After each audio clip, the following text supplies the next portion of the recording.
Alhamdulillahi Rabbil Alameen. As-salatu was-salamu ala khatimin nabiyyin wa ala alihi wa sahbihi ajma'in. Amma ba'd. Fa'udhu billahi minash shaitanir rajim. Bismillahir rahmanir rahim. Qala Allah ta'ala fi Surah Al-E-Imran. شهد الله أنه لا إله إلا هو والملائكة وأولو العلم قائما بالقسط لا إله إلا هو العزيز الحكيم. Translation: Allah Himself bears witness that there is no God except Him, and so do angel and people with knowledge who firmly uphold justice, that none is to be worshipped except Him, Allah, the Almighty, All-Wise. There were two Jew scholars who came to Medina from Syria, and when they saw the city of Medina, they said that this is exactly the same city about which we have studied in our books that will have the final messenger. And when they came to Prophet Muhammad sallallahu alaihi wasallam, they identified him with the help of his characteristics, which they knew from their books. And they asked, "Are you Muhammad?" He said, sallallahu alaihi wasallam, yes. And then they said, "Are you Ahmad?" And he said, sallallahu alaihi wasallam, yes, I am Ahmad. They said that we want to ask about a testimony, and if you can answer that, we will become the believers. Prophet Muhammad sallallahu alaihi wasallam asked them that, okay, go ahead. They asked that in the book of Allah, what is the biggest testimony? On that, Allah subhanahu wa ta'ala sent the ayah that we are studying today. So in this ayah, there's a great testimony, and Allah subhanahu wa ta'ala Himself bears witness that there is no God except Him.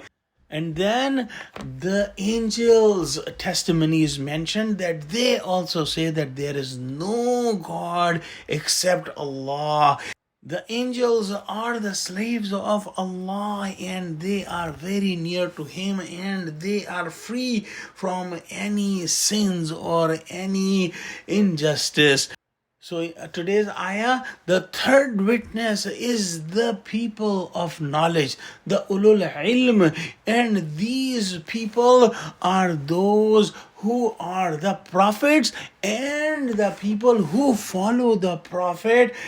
And they get the knowledge and they get the pleasure of Allah subhanahu wa ta'ala.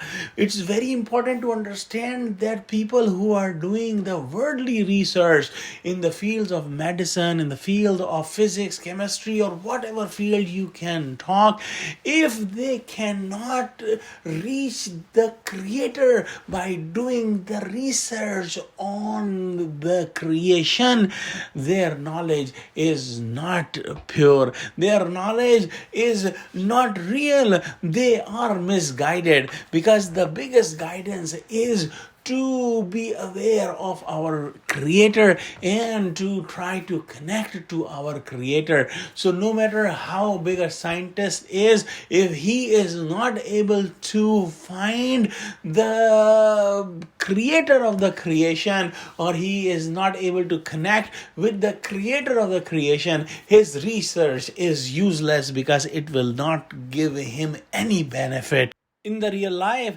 Then Allah subhanahu wa ta'ala says, Qaiman bil qist, that Allah subhanahu wa ta'ala is the maintainer of justice with all His attributes and His essence.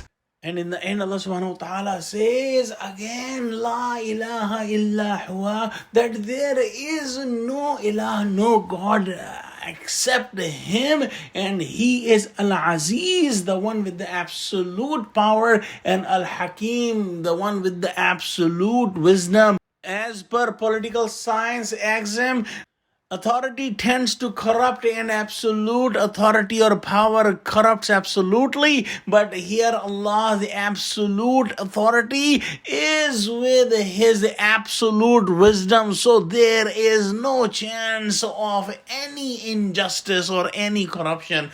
Let's pray that Allah subhanahu wa ta'ala gives us true understanding of Quran. Ameen wa akhiru da'wana alhamdulillahi rabbil alameen. Assalamu alaikum wa rahmatullahi wa barakatuhu.